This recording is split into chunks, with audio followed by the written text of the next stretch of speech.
vamos a trabajar los aspectos relativos al proceso de formación de la Constitución de 1821, de la que evidentemente resulta claro, estamos cumpliendo el bicentenario de su expedición. Quisiera comenzar haciendo dos precisiones. La primera es que esta Constitución es conocida generalmente en nuestro medio como la Constitución de Cúcuta, pero ese es un error histórico, porque realmente la Constitución no se expidió en la villa de San José de Cúcuta. La Constitución se expidió en una población casi inmediata, vecina, pero distinta. Se expidió en la villa del Rosario de Cúcuta. Son dos localidades completamente diferentes. Entonces, una cosa es lo que la historia ha aceptado como un hecho cumplido, hablar de la Constitución de Cúcuta, y otra cosa es entender que realmente se trata de la Constitución de Villa del Rosario de Cúcuta. Primera cuestión. Segunda cuestión. Es la Constitución que funda formalmente lo que es actualmente la República de Colombia. Una que podría tener distintas aproximaciones. Para algunos el hecho fundacional podría ser el acta del 20 de julio de 1810, que a mi modo de ver evidentemente no lo es. Podría ser el acta de Federación de las Provincias Unidas de la Nueva Granada de noviembre 27 de 1811, un poco más discutible.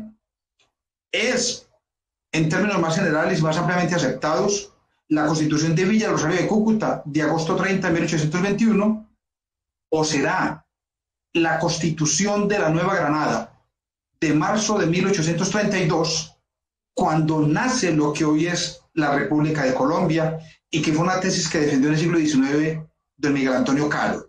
Creo que este es un tema interesante que no es el caso de discutir ahora, pero valdría la pena adelantar algunos debates académicos para precisar con mayor rigor cuál es exactamente la fecha de creación de la República de Colombia. Yo de momento me quedo con esta, con que Colombia nace el 30 de agosto de 1821, cuando en Villa del Rosario de Cúcuta se suscribe la Constitución que crea esta nación. Entonces quiero empezar como a responder una serie de preguntas. La primera sería esta: ¿por qué un Congreso Constituyente en 1821? Sí, como tantas veces se nos ha dicho, en Colombia la independencia inició en 1810. Pues a esta interrogante la respuesta es sencilla. Porque ese proyecto republicano que surgió a partir de 1810, tanto en Nueva Granada como en Venezuela, fracasó rotundamente. Fracasó rotundamente. Y hay dos elementos diferenciales muy interesantes entre ambos procesos, que vamos a ver por qué es importante hablar de ellos, porque el fracaso de estos dos procesos está en el hilo conductor que da origen al proceso de la República de Colombia. En Nueva Granada hay una cuestión en la que yo he insistido mucho y en la que creo que la historia cada vez insiste más. En Colombia nunca hubo independencia nacional. Aquí hubo una serie de independencias. Y tampoco hubo constitución nacional en ese primer momento republicano que va de 1810 a 1816.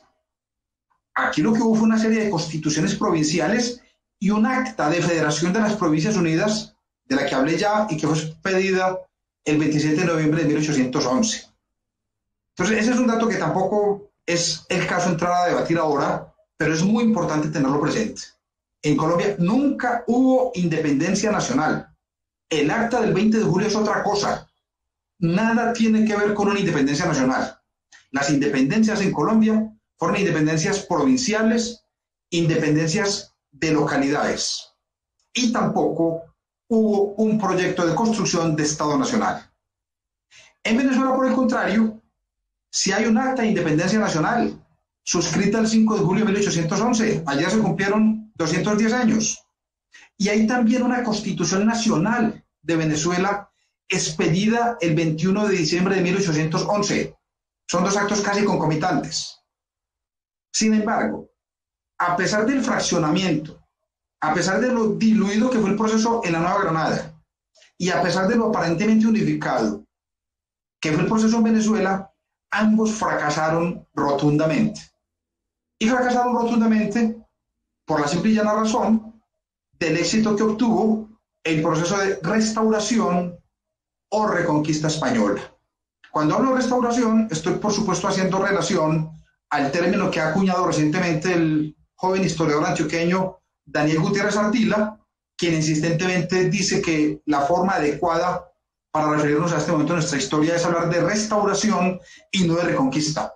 Restauración y reconquista que lleva a cabo el general Pablo Morillo a partir de 1815, siguiendo precisas instrucciones del rey Fernando VII, que a su vez había sido restablecido en el trono en 1814. Don Ricardo, qué pena, un momento. No le están pasando las diapositivas. ¿Se puede fijar, por favor?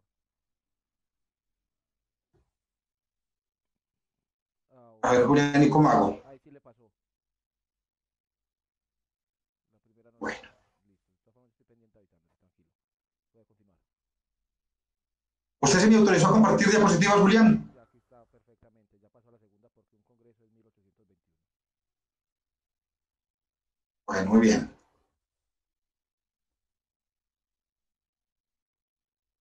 Entonces Morillo llega primero a Venezuela, a la isla de Margarita en abril de 1815, y posteriormente llega a la Nueva Granada, concretamente llega a Santa Marta en julio de ese mismo año, y luego inicia la toma de Cartagena, que se considera pues el hecho determinante o el hecho culminante del proceso de reconquista española en Colombia.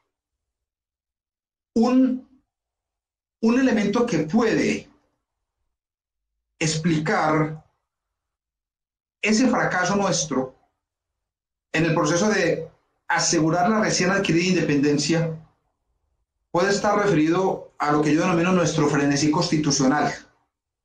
Este es un episodio muy poco estudiado en la historia colombiana. Nuestro amigo y colega Orlando Montoya hace un mes precisamente presentó su conferencia sobre esta temática. Aquí les tengo en esta imagen el número de constituciones que se expidieron en Colombia entre 1811 y 1815. Fueron 11, si aceptamos que el Acta de Federación de las Provincias Unidas de la Nueva Granada es una de ellas. Eso indica claramente una problemática grave. Indica la falta de coincidencia, el enorme desencuentro que existía entre quienes estaban comprometidos en el proceso de construcción de un nuevo Estado. Y por supuesto, aquí sobraría toda mención o toda referencia a ese conflicto interno que se desató entre los defensores del proyecto federal y los defensores del proyecto centralista, que también debilitó y desgastó mucho nuestras instituciones y tuvo también una responsabilidad directa en el proceso de caída de nuestras primeras instituciones republicanas. Repito, entonces, cuando uno piensa por qué un Congreso Constituyente en 1821, uno no puede ubicarse en 1821 sin haber ido primero a esa década precedente, esa década fallida, esa década perdida, que nos generó un costo humano tan elevado y una represión tan brutal por parte de las reinstauradas autoridades españolas en la Nueva Granada. Aquí tenemos pues una imagen del general Pablo Morillo y tenemos una imagen del primer acto de represión que él llevó a cabo en la Nueva Granada. Ese primer acto fue justamente el fusilamiento de los 9 primeros caídos por defender la causa de la independencia. Los famosos mártires de Cartagena, 9 fusilados, juzgados y procesados en el mes de enero de 1816 y fusilados pues sumariamente en esa ciudad. A partir de ese momento, y esto la historia lo tiene muy bien documentado, pues Pablo Morillo va a desarrollar a lo largo de 3 años una enorme sangría en el país que le va a costar la vida a miles de compatriotas, muchos de ellos lo más selecto de la dirigencia intelectual criolla que había liderado el proceso de independencia. ¿Qué pasa entonces con la República? ¿Qué pasa con las Provincias Unidas de la Nueva Granada? Con esa organización que habíamos creado en 1811, así fuera muy incipiente.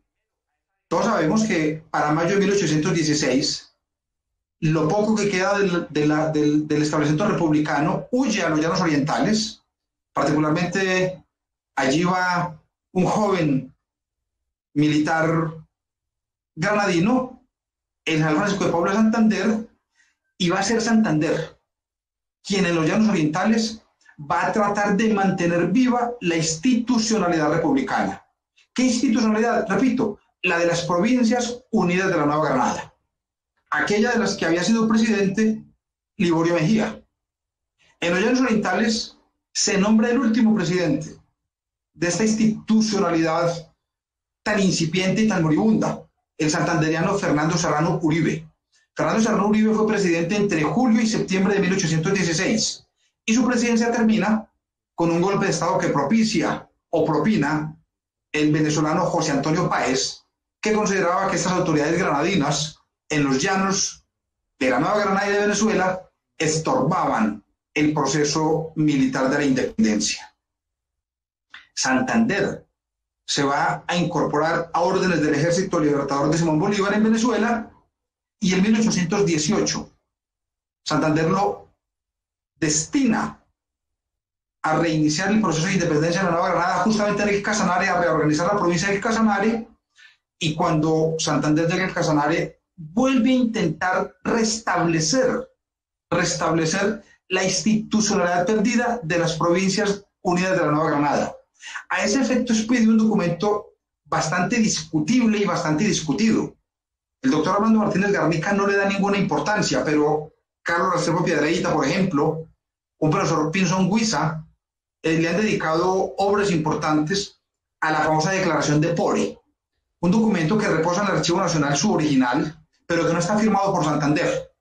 No está firmado por Santander, pero se atribuye a la autoridad de Santander, y un documento en el que, insisto, Santander, o con el cual Santander intenta restablecer las Provincias Unidas de la Nueva Granada.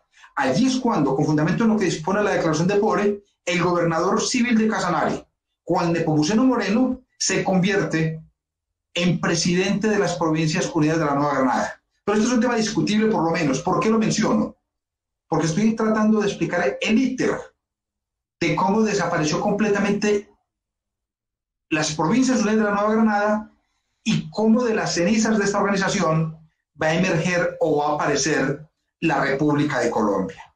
Pero antes de llegar a la República de Colombia, tenemos que regresar a Venezuela. ¿Por qué a Venezuela? En ese momento, el teatro de la guerra se estaba llevando a cabo esencialmente en Venezuela, concretamente Bolívar, y mucha parte del ejército granadino se encontraba sirviendo en Venezuela y estaba casi todo a órdenes del general Simón Bolívar. Pues Bolívar hizo dos cosas paralelas. Al mismo tiempo que iba desarrollando la guerra de independencia, decidió restablecer o restaurar la institucionalidad venezolana. Decidió restablecer o restituir la institucionalidad venezolana. A ese efecto, Bolívar convocó un congreso en la ciudad de Angostura. Este congreso se reunió en 1819, concretamente se instaló el 15 de febrero de 1819 en la lejana ciudad de Angostura, y este congreso lo que tenía era la misión de reconstruir la República de Venezuela. Lo que pasa es que Bolívar invitó a este congreso a representantes de la única provincia libre de la Nueva Granada, que era el Casanare, al frente de la cual se encontraba el general Santander. Santander tuvo mucho reato y tuvo muchas resistencias a esta participación granadina, porque Santander ya anticipaba, Santander intuía la pretensión última que abrigaba Simón Bolívar y que no era un secreto. Bolívar esto lo había declarado expresamente en su manifiesto de Cartagena y lo había declarado expresamente en su famosa Carta de Jamaica. Bolívar soñaba con una gran república construida sobre la unión de Colombia y Venezuela. Entonces Santander ya conocía este proyecto y Santander sabía que esa invitación a la provincia libre de Casanare, la única provincia libre de la Nueva Granada, era un camino para ir construyendo ese sueño bolivariano. En todo caso, este Congreso de Angostura va a producir dos actos muy importantes. En agosto de 1819 va a expedir la segunda Constitución de Venezuela, Recuerden que la primera era de diciembre de 1811. Esta es la segunda constitución de Venezuela. Pero en diciembre de ese año, y un poco al calor del entusiasmo que el triunfo de la batalla de Boyacá generó en los patriotas, ese Congreso de Venezuela expide la Ley Fundamental de Colombia, un acto completamente diferente. Esa Ley Fundamental de Colombia, de diciembre 17 de 1819, lo que hizo fue decretar la unión de Colombia y Venezuela en un solo país. Decretar la unión de Colombia y Venezuela en un solo país. A partir de ese momento, Bolívar, que era presidente provisional de Venezuela, según había mandado el Congreso de Angostura, se convirtió en presidente provisional de Colombia. Y la Constitución de Venezuela de 1819 se convirtió en Constitución Provisional de Colombia a partir de diciembre de 1819. Pero, conscientes los constituyentes venezolanos en Angostura, y los tres colombianos que había presentes, entre ellos Francisco Antonio Sea, de la escasa legitimidad de esa presidencia provisional de Bolívar y de esa constitución venezolana para gobernar a Colombia, consideran que lo más sensato, lo prudente, lo oportuno es convocar un nuevo Congreso Constituyente. Y deciden convocarlo en una localidad que fuera equidistante de Caracas y Santa Fe. Y esta localidad equidistante no fue otra que la pequeña aldea de Villa del Rosario de Cúcuta, en lo que hoy es el norte de Santander colombiano. Esto es lo que explica entonces por qué nosotros tuvimos que llegar a un nuevo Congreso Constituyente y cómo llegamos a él a través del Congreso de Angostura. Aquí vemos, Angostura de todas maneras hay que entenderlo como las bases para fundar la República. En Angostura quedan sembradas las bases. Angostura es un congreso que se va a desarrollar en gran medida impulsado por la inteligencia y el proyecto político de Simón Bolívar. Simón Bolívar allí no tuvo mucho quien le discutiera. Eso, el prestigio de Bolívar era inmenso. Y realmente este congreso, salvo una institución muy exótica llamada Poder Moral, que Bolívar quería proponer, salvo esa institución exótica, este congreso en gran medida acogió como constitución de Venezuela las ideas de Bolívar. ¿Y Bolívar qué proponía? Ya lo sabemos. Lo primero, el nombre, como lo dijo el doctor Orestes ahora en la reunión plenaria. Es Bolívar el que propone que en el Congreso de Angostura se adopte para la nueva república el nombre de Colombia. ¿Qué va a ser Colombia? El país que sale de la unión de Venezuela y la Nueva Granada. Venezuela y la Nueva Granada unidas se van a llamar Colombia. Segundo, Bolívar es consciente de que el federalismo que propusieron e impulsaron venezolanos y granadinos entre 1810 y 1816 fue un fracaso rotundo y tuvo una relación directa en la caída de la república, de ambas repúblicas, y en la brutalidad de la reconquista española. Por eso, Bolívar no solamente va a insistir en la unión de estos países, sino que va a insistir en que sea un país altamente centralizado. Adiós a toda propuesta federal, pero no solo un país altamente centralizado, sino un país siguiendo una idea muy acariciada por él, con un presidencialismo fuerte. Un rasgo que Alfredo Vázquez Carrizosa considera el rasgo más notable del constitucionalismo latinoamericano y lo considera un aporte directo del pensamiento de Bolívar, la presidencia fuerte. Eso es una idea muy bolivariana que viene desde el Congreso de Angostura y se transmitió a la Constitución de Cúcuta o de Villa Rosario de Cúcuta en 1821. Y por último, otro rasgo que está todavía muy presente, que es el bicameralismo. Si ustedes observan detenidamente, podrán caer en cuenta que si uno revisa la actual Constitución, la de 1991, el nombre que se adopta en 1819 se conserva.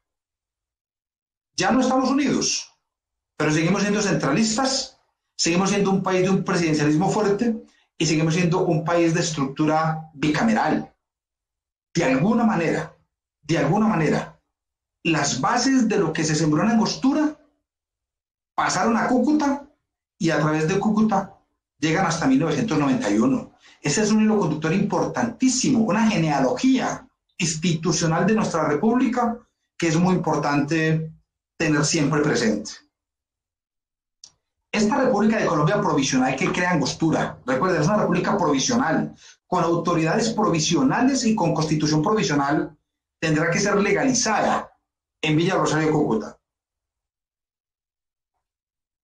¿Cuáles van a ser las principales autoridades de esta república provisional que funciona entre 1819 y 1821?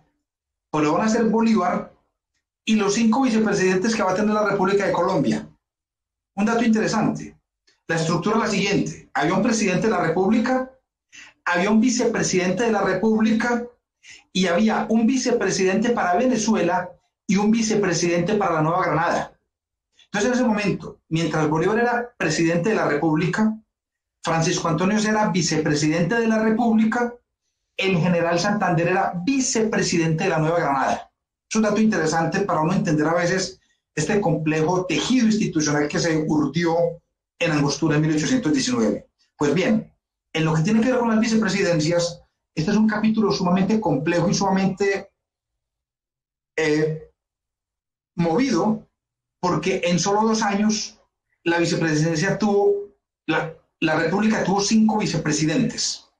Tuvo 5 vicepresidentes. ¿Y qué es lo fundamental de esto? Lo fundamental de esto es que realmente quien tenía la orientación administrativa y el despacho de los negocios gubernamentales ordinarios era el vicepresidente. ¿Por qué? Porque el presidente interino, Simón Bolívar, estaba al frente del proceso bélico de la emancipación, del proceso militar de la emancipación. Entonces el vicepresidente era una pieza clave. El primero que nombra Angostura, primero como vicepresidente de Venezuela y luego como vicepresidente de la República de Colombia, es Francisco Antonio Sea. Pero Francisco Antonio Sea deja de serlo porque es enviado como legado o como representante de Colombia ante Estados Unidos y Europa. Ahí lo reemplaza el señor Juan Germán Rocio, un venezolano distinguidísimo, un hombre muy notable en el proceso de independencia de Venezuela, que infortunadamente muere en Villa Rosario de Cúcuta, a donde se había trasladado como vicepresidente de la República para instalar el Congreso Constituyente, sin haberlo podido instalar. Bolívar designa entonces al bogotano Luis Eduardo Azuola, que había sido un muy destacado partícipe del proceso de independencia en Cundinamarca, quien fallece exactamente un mes después de Juan Germán Rocio, sin tampoco poder instalar el Congreso. Aparece entonces un cuarto vicepresidente de la República, que va a ser el general Antonio Nariño. Antonio Nariño regresó a América por Venezuela, entró por Angostura, venía de las cárceles de España, venía concretamente de la cárcel de Cádiz, y venía electo como constituyente del Congreso de Villa Rosario de Cúcuta por la provincia de Cartagena. Él venía a tomar posesión de su curul como constituyente en el Congreso de Cúcuta. Pero en el camino se encontró con Bolívar.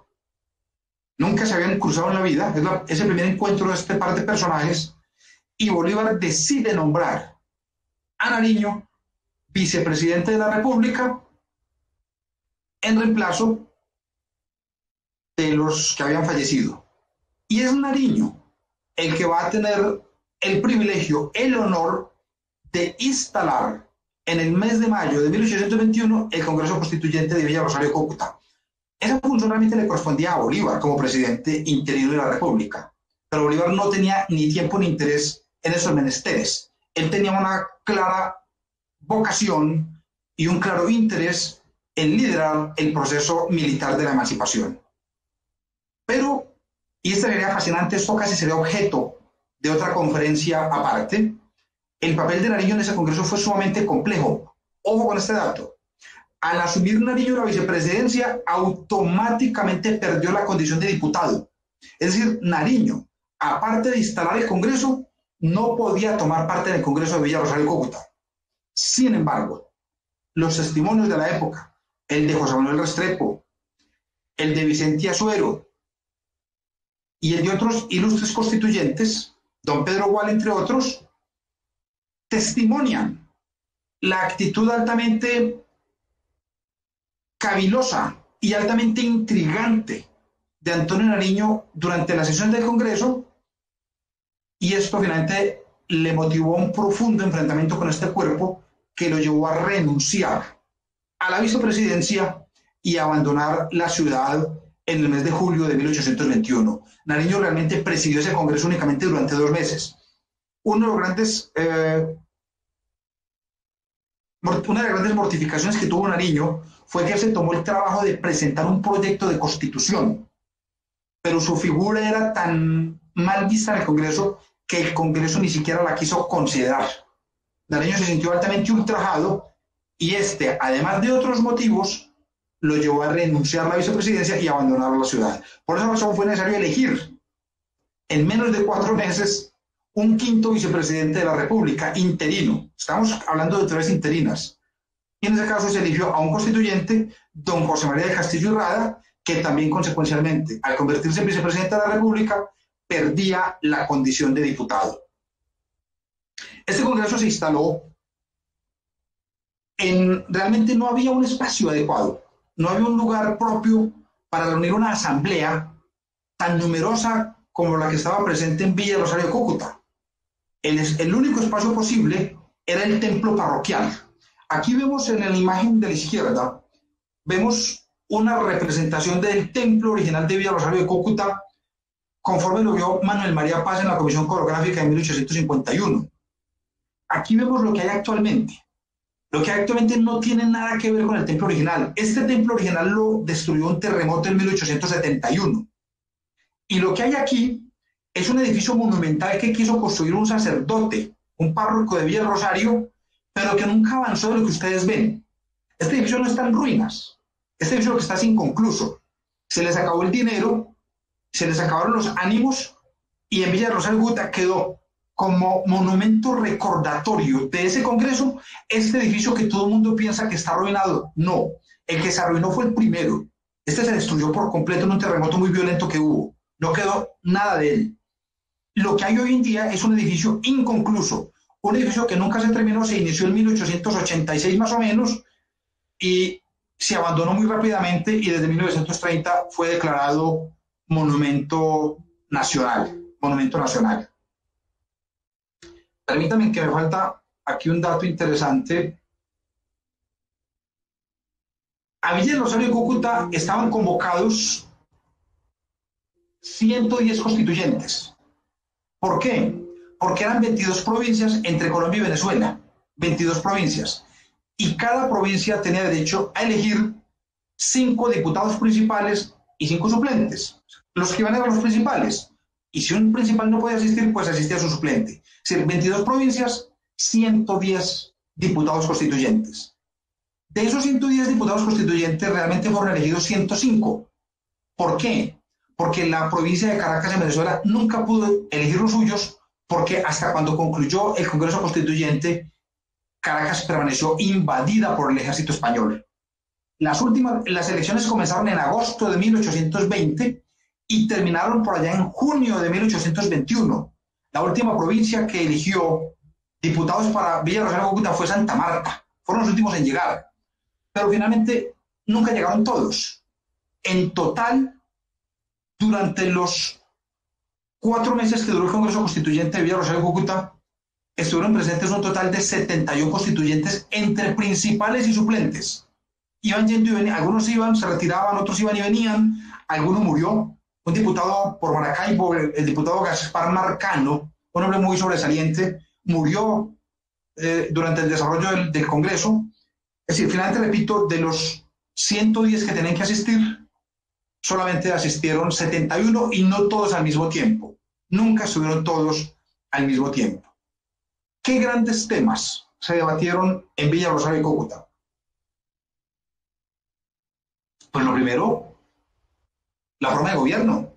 La forma de gobierno. Realmente había que ratificar la idea de que Colombia era una república. Y ese asunto no era tan sencillo. Recuerden ustedes que cuando Brasil se independizó como una monarquía, como un imperio. Que cuando México se independizó, México se convirtió en un efímero imperio. O sea, a la distancia. En Cúcuta era necesario reafirmar, reiterar los principios republicanos que inspiraban al nuevo Estado. En segundo lugar, había que crear una noción de ciudadanía. En Colombia no había ciudadanos, en Colombia había súbditos. Y si bien se adoptó una noción de ciudadanía bastante limitada, la ciudadanía propia del siglo XIX, varones mayores de 21 años que supieran leer y escribir y que tuvieran unos ingresos o un patrimonio mínimo, por aquella idea de que solamente el hombre libre puede decidir con total tranquilidad, por lo menos ya había ciudadanía, ya había una ciudadanía y había derechos muy limitados, lógicamente, no son los derechos portentosos que tenemos con la Constitución de 1991, pero había un catálogo de derechos que era muy propio del constitucionalismo de comienzos del siglo XIX.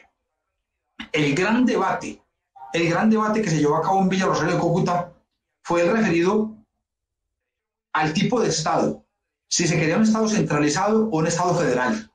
Fue el debate más duro, fue el debate que más tiempo consumió y el debate más enconado, pero finalmente se impuso el proyecto centralista, una república centralista, y esto pues creemos fue el gran error de ese Congreso porque esto está directamente vinculado al fracaso de ese proyecto constitucional, dado que desde un primer instante los venezolanos fueron desafectos a esa forma de Estado y casi de forma inmediata, casi desde el momento mismo en que tenían que jurar la Constitución, empezaron a manifestar su desacuerdo y su inconformidad con ella.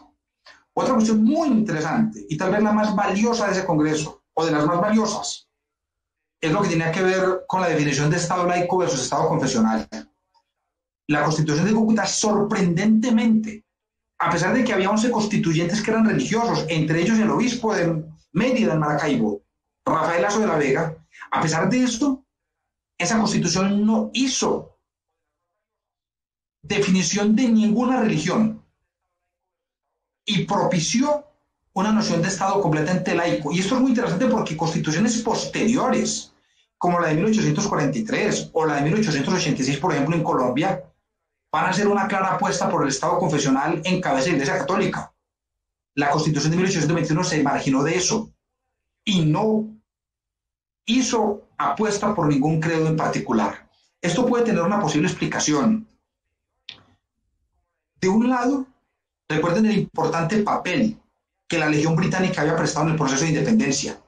Se consideraba que podía ser un gesto de poca elegancia hablar de un Estado confesional cuando estos cientos o miles de patriotas extranjeros, muchos habían dado la vida por construir la República y la mayoría de ellos no profesaban. Eso de un lado. Y del otro lado, también se consideraba un mal mensaje a efectos de poder atraer inversionistas extranjeros, alemanes e ingleses sobre todo, que pudieran venir, como en efecto lo hicieron, a abrir minas, abrir grandes extensiones de plantaciones. Una fuerte apuesta por el Estado confesional podía resultar chocante y poco atractiva. Se hizo un gran esfuerzo por modernizar la hacienda pública. Se suprimieron muchos impuestos medievales que tenía la corona y se establecieron medidas que hoy en día son incluso objeto de respeto, reconocimiento y admiración. Hay sobre todo a don José María del Castillo y Rada se le reconoce un papel importantísimo en promover debates que le generaron al país una visión muy moderna de la hacienda pública. Otra labor importantísima fue el fomento de la educación. Una labor en la que ya el vicepresidente de Cundinamarca, el vicepresidente interino de Cundinamarca, Francisco de Pablo Santander, se había comprometido fuertemente desde 1820. Pero esto lo ratificó. ¿Y de qué manera? El Congreso Constituyente de Villa Rosario de Cúcuta expidió varias leyes y varios decretos dedicados a fomentar la educación, incluso la educación de la mujer, incluso la educación de los niños indígenas, e incluso la educación gratuita. Es emocionante cuando uno revisa los documentos que el Congreso de Cúcuta le dedicó a la educación, realmente emociona y uno cae en la cuenta de que realmente se trataba de unos patricios que estaban fuertemente comprometidos en la construcción de una nueva república, de una república moderna, de una república igualitaria, de una república abierta a la ciencia y a la razón. En esto no me voy a entretener, pero lo he dicho varias veces y lo voy a repetir hoy. El gran crimen de España no es la conquista, no es el descubrimiento, eso es algo fortuito. no es la conquista, eso es algo inevitable. El crimen que España cometió con América fueron los 300 años de colonia, en los que nos sometió a la más abyecta ignorancia y al más perverso oscurantismo. Villa Rosario de Cúcuta lo que está haciendo es levantándose contra esa situación de ignorancia absoluta en que se encontraba la población colombiana y creando en medio de las grandes dificultades y escaseces económicas, producto sobre todo de la guerra, tratando de crear las condiciones para que en este país se abriera el proceso de la educación. A mí esa parte me parece extremadamente importante y por eso la quisiera resaltar. También había que definir la ciudad capital de la República. Y yo creo que aquí se volvió a cometer un error. Se propuso muchísimo construir una nueva capital. Eso lo había dicho Angostura y lo ratificó Cúcuta. Hay que construir una nueva capital de la República. Y se pensó mucho que fuera en Panamá, una ciudad nueva, ni siquiera la ciudad de Panamá, construir una ciudad llamada Las Casas. Así lo proponía Bolívar. Pero finalmente se optó por una capital provisional, que fue Bogotá. Esto también lesionó fuertemente a los venezolanos, que se mostraron bastante incómodos con esta situación, y esa decisión provisional terminó siendo una decisión definitiva que todavía hoy está presente. Pero yo creo que ese fue un gran error de los constituyentes de Cúcuta. Si ellos hubiesen buscado una ciudad mejor acondicionada y mejor ubicada para las comunicaciones y la pronta administración de la República, de pronto este macroproyecto que se proyectó en 1821 hubiese tenido mejores posibilidades. Y por último, era necesario elegir presidente y vicepresidente ya en propiedad, titulares. Recuerden que Bolívar era presidente interino o provisional de la República de Colombia y Santander era simplemente vicepresidente de Cundinamarca. Esos eran los títulos. Pues este Congreso Constituyente elige como presidente de la República de Colombia al general Bolívar y elige como primer vicepresidente propio o titular de la República de Colombia al general Francisco de Paulo Santander. Aquí vemos pues una imagen completamente anacrónica porque aparecen Bolívar y Santander en Villa Rosario de Cúcuta acompañados por Camilo Torres y por Nariño. Camilo Torres ya estaba muerto, había sido fusilado en 1816 y Nariño no se encontraba en Villa Rosario de Cúcuta, la había abandonado en julio de ese año. Pero es una representación plástica por lo menos bien interesante. Lo importante de esta decisión, ¿en qué radica? Escoger presidente y vicepresidente de la República era fundamental. ¿Por qué? Realmente lo importante allí era el vicepresidente, porque Bolívar seguía con su entusiasmo por la guerra. Y todo el mundo sabía que Bolívar no iba a ejercer la presidencia un solo día, que quien realmente iba a asumir la administración cotidiana del Estado iba a ser el vicepresidente. Por eso esa elección del vicepresidente era tan compleja y fue muy complicada. Elegir a Bolívar fue un acto casi espontáneo, fue un acto casi unánime. Elegir al vicepresidente fue un proceso que requirió al menos 8 rondas de votaciones entre 5 o 6 candidatos, entre ellos Nariño, hasta que finalmente se impuso el general Santander. Y se me olvidaba un tema fundamental, por supuesto. El Congreso de Villa Rosario de Cúcuta toma también una decisión humanitaria extraordinaria, y es que concede la libertad de partos. Se ordenó que a partir de la promulgación de la Ley de Libertad de Partos, promovida, defendida y sustentada por el antioqueño José Félix de Restrepo, todo el que naciera hijo de esclava en Colombia quedaba completamente libre. Y además se prohibió la importación de esclavos al país. Muchos critican que no haya sido una medida absoluta o una medida definitiva. No era fácil y el Congreso lo tuvo claro y esto se debatió arduamente. Haber decretado la libertad absoluta de los esclavos en 1821 hubiera sido propiciar una catástrofe económica. El aparato productivo, en gran medida en ese momento, dependía de la mano de obra esclava. Por ende, había que hacerlo gradualmente, como en efecto se hizo, hasta cuando en 1851 el gobierno liberal de José Hilario López decreta la libertad absoluta de los esclavos en Colombia. Pero no se nos olvide que el primer mojón a nivel nacional para esta medida se tomó en Villa Rosario de Cúcuta y que el primer mojón en la historia del país se había tomado en la Constitución antioqueña de 1812, también propiciada por el mismo José Félix de Restrepo.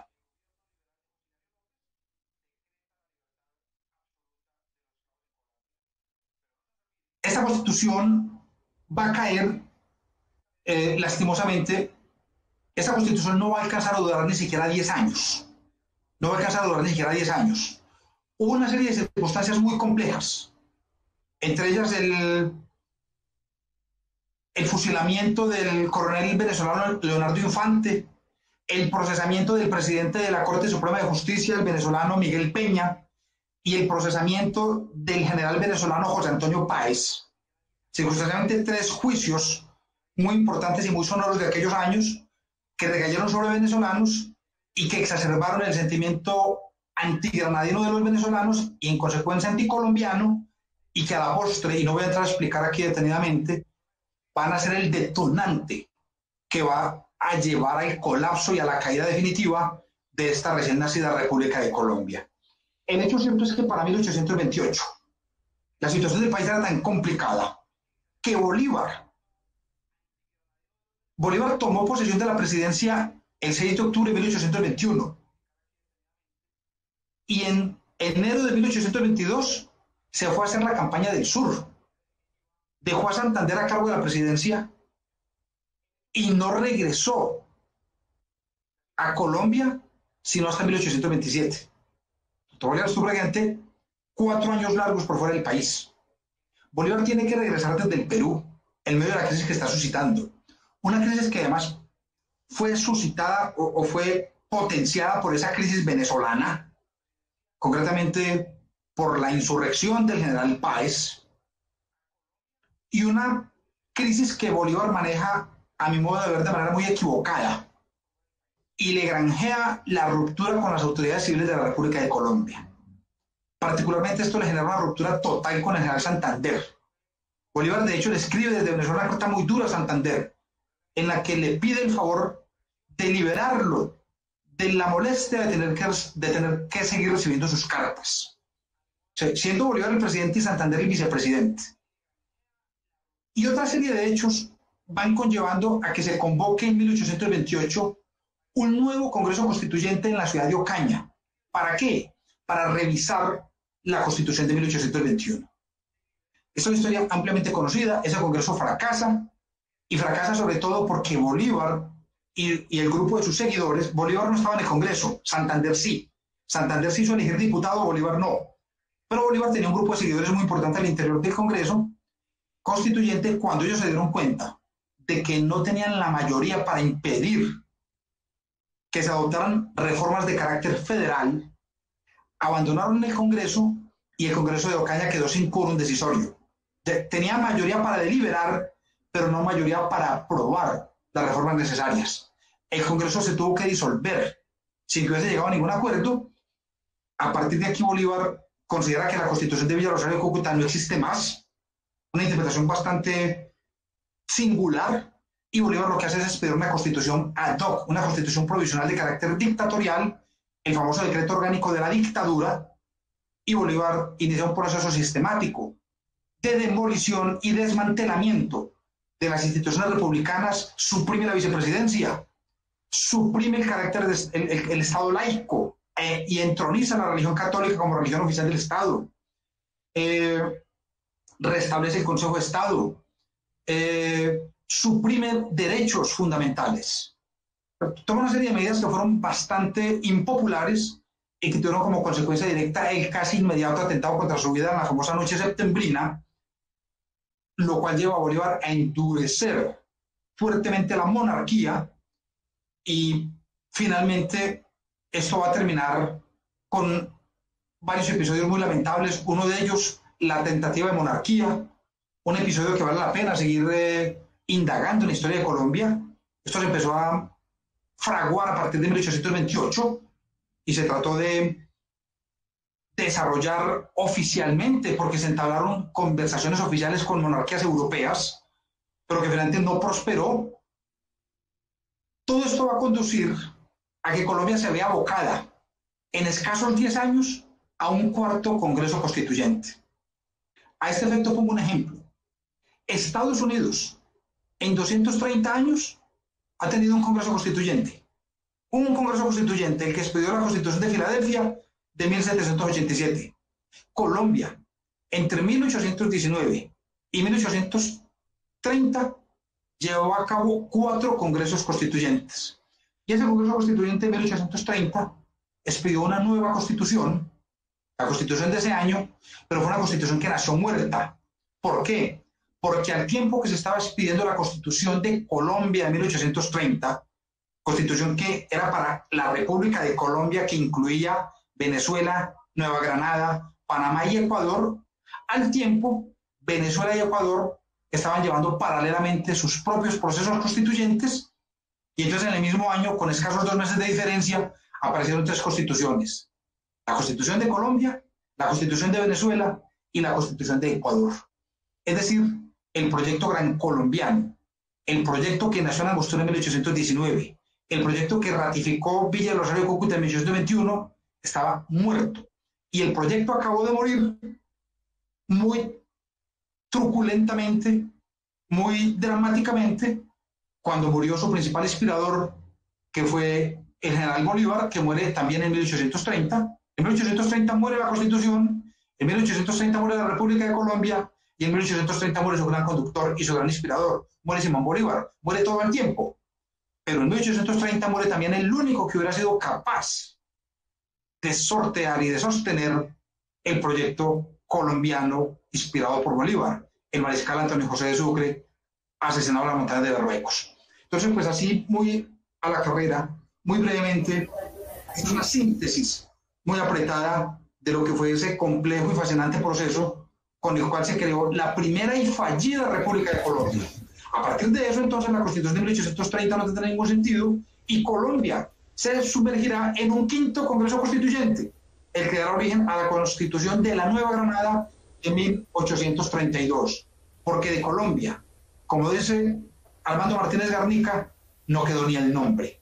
Todo lo que sonara a bolivariano, todo lo que sonara a Bolívar o todo lo que sonara a colombiano fue desterrado. Aparece una nueva constitución y reaparece un nuevo hombre para conducir a la República.